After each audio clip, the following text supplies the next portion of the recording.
Time करते हैं ना वो कभी कामयाब नहीं होते हैं। आज किया, कुछ दिन फिर इंतजार किया, एक ब्रेक ले लिया, फिर सामने वाले से किसी ने आया, हिलाया, जगाया, बड़ी बड़ी बातें की, 4 दिन खूब जोश में रहे, लोगों के बीच में गए, 2 आदमी ने निगेटिव बात की, वापस आके बैठ गए। अगर इस रफ्तार में काम करेंगे तो जिंदगी में कभी सफल नहीं हो पाएंगे, लेकिन लगातार अगर काम करते रहेंगे तो निश्चित है कि सफल होंगे। और करना क्या है लगातार? आसान 2 लाइन में मैं बताती हूं करना क्या है लगातार।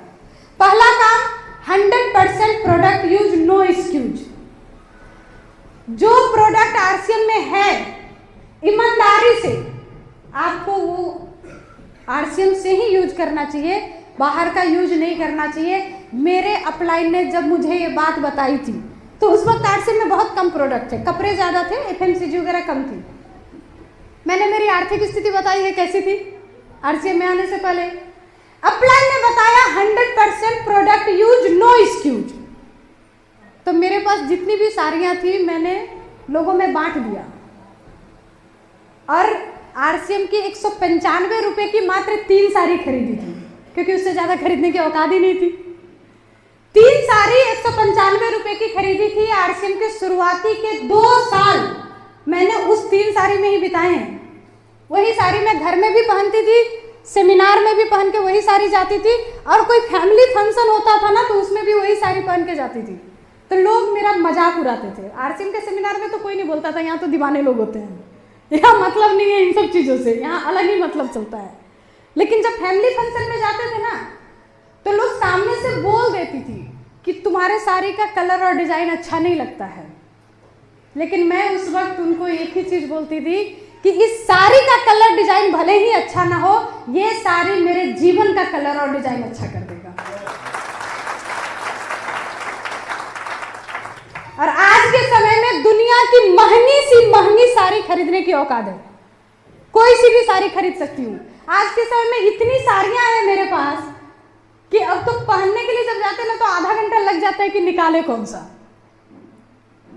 इतना जब ज्यादा हो जाता है तो अलग टाइप का कंफ्यूजन है। देखो प्रॉब्लम जो है ना वो अमीरी में भी है और गरीबी में भी है।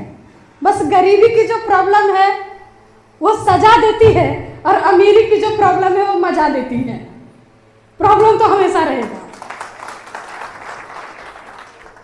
दुनिया की महंगी से महंगी साड़ी खरीद सकती हूँ, लेकिन आज भी पसंद आरसीएम की ही साड़ी आती है, क्योंकि ये सारी लोगों के जिंदगी को बदलने का क्षमता रखता है। पहन सकते हैं, कर सकते हैं 100% प्रोडक्ट यूज। अच्छा कुछ ही लोगों का यस है, क्योंकि बाकी लोग तो सोच रही हैं कि पसंद का तो मिलता नहीं, महिलाओं में यस आ ही नहीं रही है, क्योंकि हमारे पसंद का तो कपड़ा नहीं मिलता है। कलर लेने गए थे ग्रीन, पिकअप सेंटर पे तो सिर्फ ब्लू है, यूज कौन सा करें। तो मैं एक देखो राज की बात बताती हूँ, अगर हमारी पर्सनालिटी हमारे ड्रेस से डिसाइड होती है तो फिर हमने अपनी पर्सनालिटी में क्या बनाया। हम तो वो ब्रांड होने चाहिए कि हम जो पहन ले वही ब्रांड बन जाए। कर सकते हैं ऐसा? पक्का? करते हैं वादा? तो सबसे पहला काम करना है 100% प्रोडक्ट यूज, नो एक्सक्यूज। और दूसरा काम करना है अपने एक्टिव एंड ग्रोइंग अपलाइन की बातों को फॉलो करना है। बहुत सारी एजुकेशन सिस्टम है, गुरुकुल है, 1 PM है, 9 PM है, इसके अलावा भी बहुत सारी चीजें चलती है, उड़ान है, वीरांगना है, बहुत सारी ट्रेनिंग की व्यवस्था है। लेकिन अपलाइन के साथ अगर ट्यूनिंग सही नहीं है ना तो कोई भी व्यवस्था काम नहीं आने वाली है। देखो हम सबके पास में स्मार्टफोन है ना, कितने लोगों के पास स्मार्टफोन है एक बार दिखाइएगा, कितने लोगों के पास स्मार्टफोन है। कुछ लोग तो कंटिन्यू रिकॉर्डिंग में लगे हुए हैं, जिसको बाद में सुनेंगे नहीं, ये भी मुझे पता है, क्योंकि इतनी स्टोरेज हो जाती है कि उसके बाद उसको डिलीट करना पड़ता है, तो यूज तो होता नहीं है। एक बार दिखाइए कितने लोगों के पास स्मार्टफोन है। चलो लगभग सभी के पास है। अच्छा, स्मार्टफोन को चलाने के लिए, इसको यूज करने के लिए क्या चाहिए? डाटा चाहिए। सिर्फ डाटा रहने से यूज हो जाएगा क्या? रिचार्ज भी चाहिए।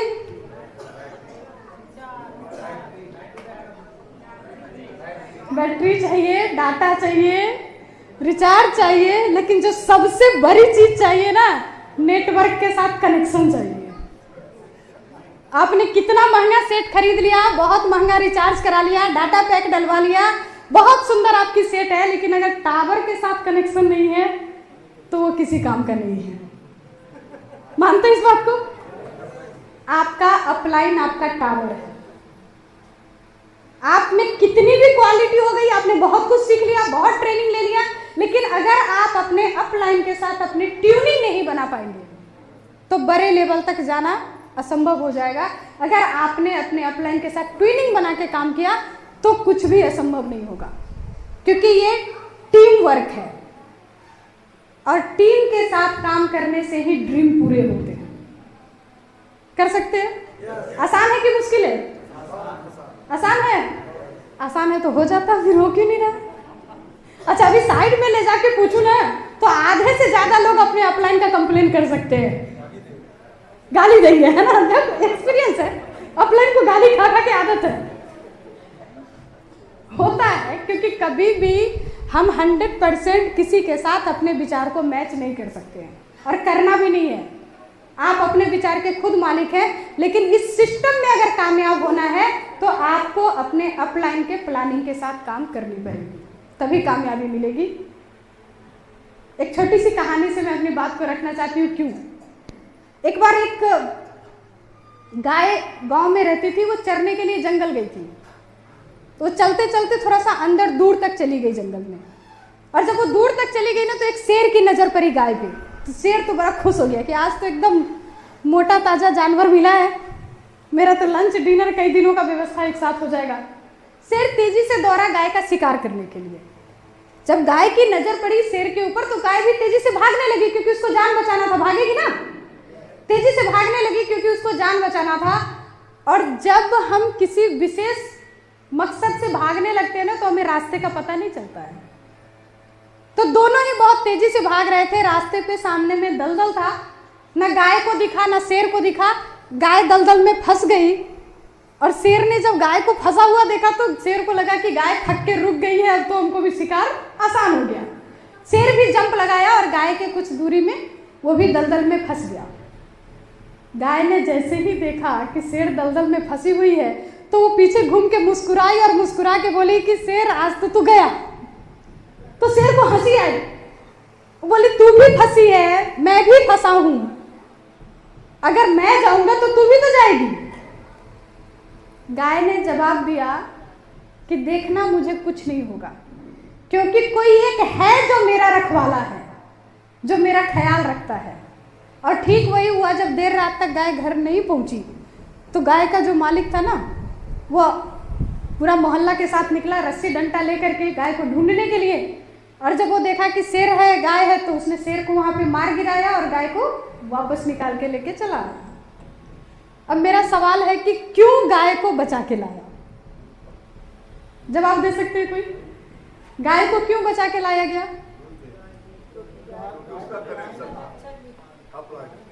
अपलाइन के साथ कनेक्शन था। क्यों था ये कनेक्शन? क्योंकि गाय दूध देती है। सीधी सी बात है भैया। अपलाइन को हम गाली तो देते हैं, शिकायत तो करते हैं अपलाइन से। कामयाब अगर होना है तो अपलाइन के फोकस में आना होगा, और फोकस में तब आप आएंगे जब आप अपलाइन को पीवी देने वाले बनेंगे। तो करना क्या पड़ेगा उसके लिए? बहुत ज्यादा कुछ नहीं करना पड़ेगा, छोटी सी शुरुआत करनी पड़ेगी डायमंड क्लब से। और आप देखते होंगे जो रेगुलर डायमंड क्लब करते हैं ना, अगर उनकी 10 तारीख को बिलिंग नहीं हो तो उसका अपलाइन का फोन आ जाता है, हालचाल ठीक है, तबीयत तो सही है, कुछ हुआ तो नहीं है। और अगर फोन नहीं उठे तो 2 बार 3 बार अपलाइन ट्राई करेगा, और फोन नहीं उठे तो अपलाइन क्या करता है? घर पहुंच जाता है, खैरियत तो है। अगर ट्विनिंग खुद से नहीं बनी तो अपलाइन अपने भी अपलाइन को लेके जाता है कि नहीं जाता है? क्यों? क्योंकि आप अपलाइन के फोकस में आ जाते हैं। कामयाब होना है तो अपलाइन के फोकस में आना पड़ेगा, और फोकस में आने के लिए पहली शुरुआत है डायमंड क्लब, और दूसरी शुरुआत है आपके एक्टिव एंड ग्रोइंग अपलाइन के द्वारा जो भी प्लानिंग की जाए उस पर एक कदम बढ़ के काम करो। आप कामयाब हो रहे हैं, फेल हो रहे हैं, उससे कोई मतलब नहीं है। आप एक्शन मूड में आ जाएंगे ना तो आपके अपलाइन की नींद हराम हो जाएगी कि कैसे इनको आगे बढ़ाना है, वो खुद सोचने लगेंगे। लेकिन मैंने बोला है एक्टिव एंड ग्रोइंग अपलाइन के संगत में रहना है, ठपलाइन के संगत में नहीं रहना है। क्योंकि सिस्टम से बोलते हैं ना, तो चावल लेते हैं तो कभी कभी कंकर भूसा भी आता है उसमें। तो सिस्टम से कुछ लोग तो अपलाइन होते हैं और कुछ लोग ठपलाइन होते हैं। अगर आप ठपलाइन के टावर में चले गए ना तो जो जहां है सब वहीं रुक जाएगा। तो पहचानेंगे कैसे कि कौन अपलाइन है कौन ठपलाइन है? जिसके संगत में रहने से आपके व्यक्तित्व का विकास हो, जिसके संगत में रहने से आपके टीम का विकास हो, जिसके संगत में रहने का से आपका नेटवर्क और आपके पीवी का विकास हो, वो आपका अपलाइन। जो निगेटिव बात करे, जिसके संगत में रहने से आपका विकास रुकता हो, वो आपका ठपलाइन। तो रॉन्ग नंबर से बच के रहना है। कर सकते हैं? आसान है कि मुश्किल है? आसान है। बहुत अच्छा लगा आप लोगों से मिल करके। मैंने पहले ही बोला कि मैं पहले आज से 2 साल पहले इतना ज़्यादा बाहर नहीं निकलती थी, क्योंकि मेरा कुछ और मकसद था। अभी मैं एक मिशन पे निकली हूँ।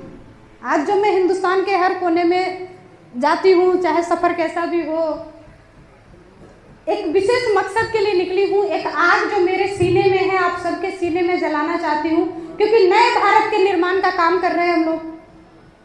एक मकसद के साथ काम कर रहे हैं हिंदुस्तान को बदलने का।